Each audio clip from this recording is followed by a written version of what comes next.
Hi, I'm Nick Cooper and welcome to the Boss DR-5 video manual.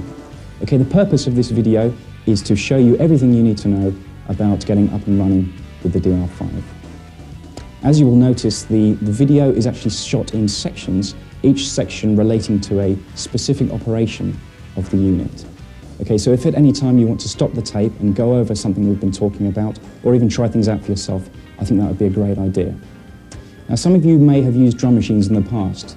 Well, if that's the case, then you're going to be familiar with the layout of the DR-5 already. But I'll assume that you haven't, and we'll actually take it from first principles.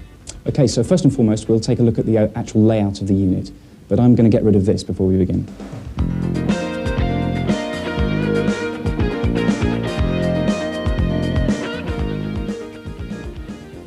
Okay, so here's the basic unit. Now, I like to break the front panel of the DR-5 down into 4 sections. As you can see here, on the top we have a rather large LCD display. Okay, there's not much to see there at the moment, but once we power up it will come alive with information. To the right-hand side we have the data dial. Now this is actually used for changing parameter values and also for changing the tempo of the music that we're listening to in real time. Okay, just next to these we can see the cursor controls. Now this is cursor left and cursor right, and these enable us to get around the various menus and the display of the DR-5. Coming down to this section here, we can see the traditional drum machine pad style layout. Okay, so we can enter the drums in the usual way. Not only that, but as you obviously know already, the DR-5 allows you to record a bass pattern and a rhythm pattern in conjunction with the usual drum patterns. So we use these pads for entering melody lines and chords as well. Not only that, but in conjunction with the shift button just here, we can actually use the pads to access some of the DR-5's editing functions. As you can see, along the top of each pad, in blue, there are some extra functions associated. Okay, finally, in this section here, we have what are effectively the tape recorder transport controls. Things like start, stop, and record, obviously. Okay, so that's the basic layout of the front panel. Let's take a quick look on the rear just to see what connections we can make. Starting over on this side, we see the battery compartment. Okay, great idea, battery-powered unit, great busking tool. But if you want to use it with a power supply, there's actually an AC adapter input here. Now, be very careful if you intend to use an external power supply unit. You've got to use the right type, and only the Boss PSA adapter will do. Try using anything else and you're likely to damage the unit. In between here we have the power on and off switch. Okay, moving along, MIDI in and MIDI out. Okay, we'll talk about their function a little bit later on. Next comes the foot switch jack input. Again, this is probably one of the most useful functions we can find on a drum machine. Starting and stopping from a foot switch being the most obvious application, but there's an awful lot more you can do with that, and again we'll talk about that later on. Next along we have the guitar input jack. Guitar input, what's that for? Well, a couple of very, very unique features in the DR-5 which we'll look at in depth. Next along we have the input volume control for the guitar. And finally on the end we have the stereo output jacks, left and right. Okay. What about amplification? Well, I think it's very important to use the right kind of amplification. We're basically looking at something like a PA or a hi-fi or even a keyboard combo. Any amplifier that gives a flat frequency response. A guitar amplifier is not suitable as they tend not to have a full range output. Okay, so that's worth bearing in mind. Finally, on the side of the unit we have the master volume control and a headphone output jack. Okay, so that's the unit, that's everything we need to look at.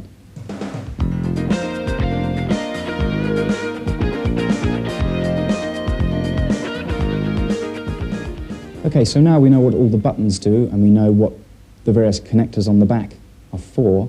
Let's turn the power on. Right, well the first thing you'll notice is the unit takes about 5 or 6 seconds to go through its power-up routine. This is just a basic initialization that most electronic units of this kind perform.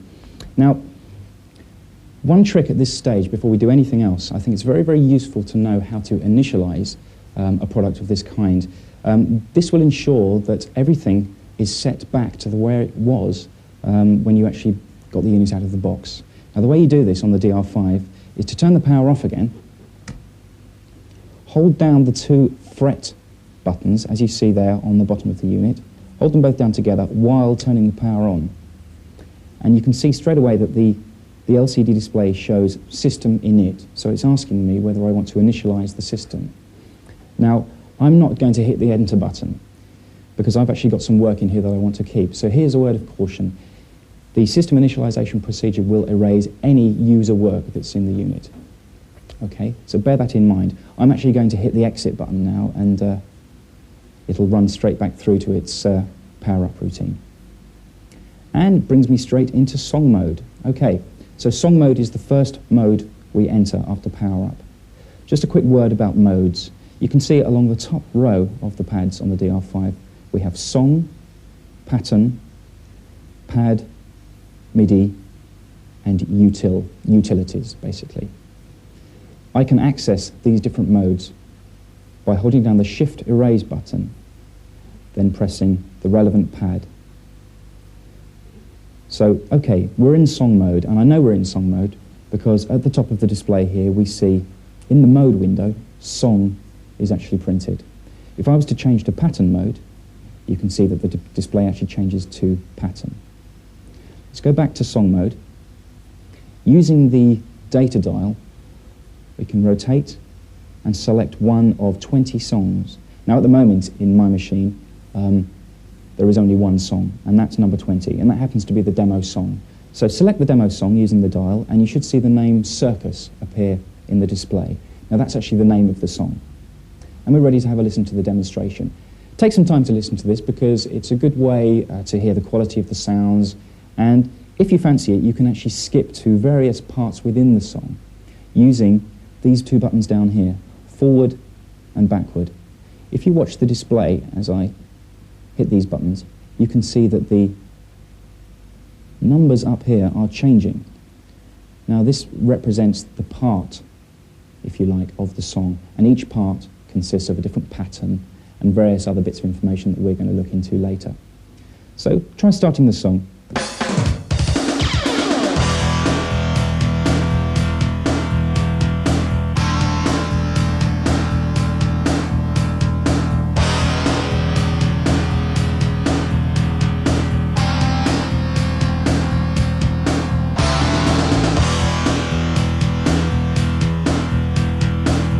Okay, I can stop that there, and I can use my forward and backward keys, and I can go from part number 7, for example. Different part of the demo.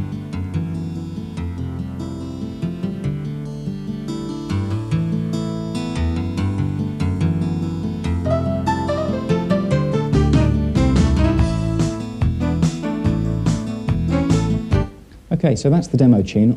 I'll let you listen to that in your own time.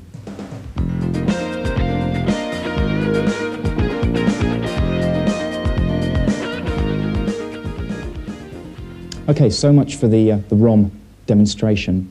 Now, to create a song on the DR-5, as with many other drum machines, you need to actually chain together a series of patterns.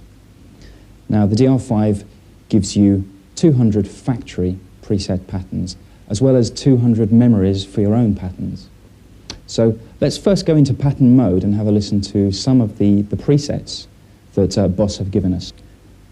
Once again, changing the modes is simply a matter of holding down the Shift Erase button and selecting PTN for pattern. And as you can see there, the mode display at the top of the unit actually shows us that we're in pattern mode. Now, just here I have my pattern number flashing, and using the data dial I can actually increase or decrease the pattern number, and you can see there that the pattern names are appearing underneath the number as it changes. I can take it all the way up to 200, and then you see the pattern name disappears, so we're actually in blank memory territory here. Well, let's go back. Let's pick a couple of my favourite patterns, give you an idea of what they sound like. There's a good one. Okay, now what's happened?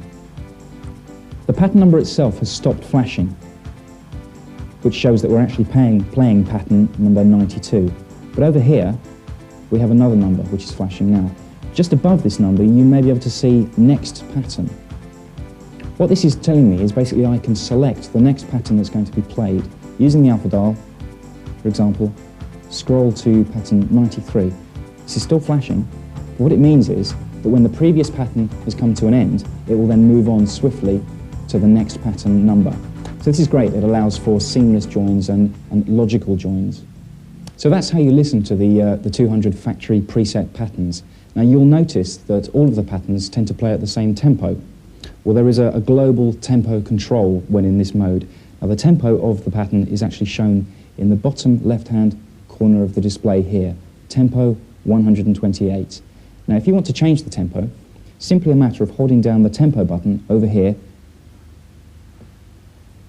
The display changes and reads tempo crotchet equals 128. Again, using the data dial, I can change that to any value I want.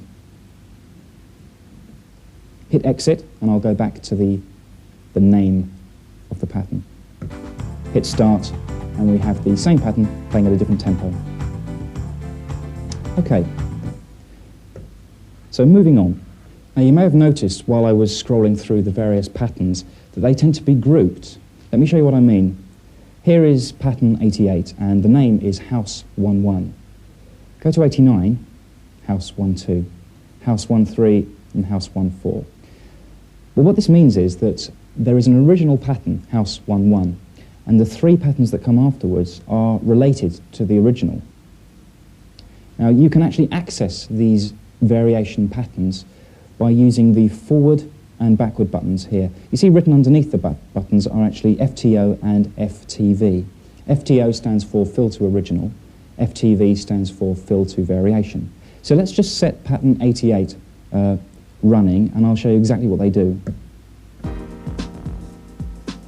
Okay, that's the original pattern playing. If I hit fill to variation, the original pattern will play up to the end of the pattern and then move on to the fill pattern.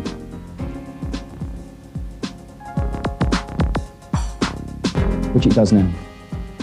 Then I can set up fill to original. Again, it will wait until finishing the previous pattern before moving on to that.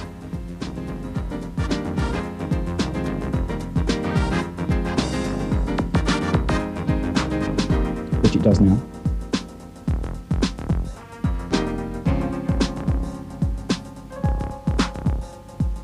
Okay, so there you see how you can actually put the patterns together in real time. Now these functions can actually be assigned to the foot switch, so there's no need to actually use the front panel controls at all. But we'll look at the foot switch assignment later on.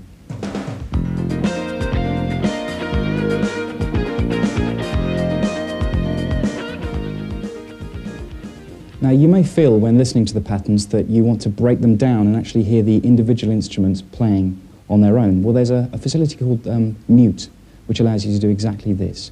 And you'll find it in the utility mode. So let's pick a pattern, pattern 92. Shift erase utility. And you can see there's one of the first utility functions flashing. We're going to use the cursor controls and we're going to move along to the right. And you can see the top of the display there, mute. T1, track 1, is flashing and it says that the mute is off. Now if I turn mute to on, it basically means that track 1 will no longer be heard. Okay, so let's do that. Let's turn track 1 mute on. Go back using the cursor controls, change T1 to T2. And again, using the cursor to the right, turn the mute on for that particular track. And once more for track 3. So what we've done is we've muted tracks 1, 2 and 3, leaving just the drums. So let's go back to pattern mode and have a listen to our pattern. Just the drums. Well, that's pretty handy when it comes to actually hearing what's going on. And if you wish to use parts of a preset pattern, maybe edit them, turn them into something of your own creation, that's a good way to start.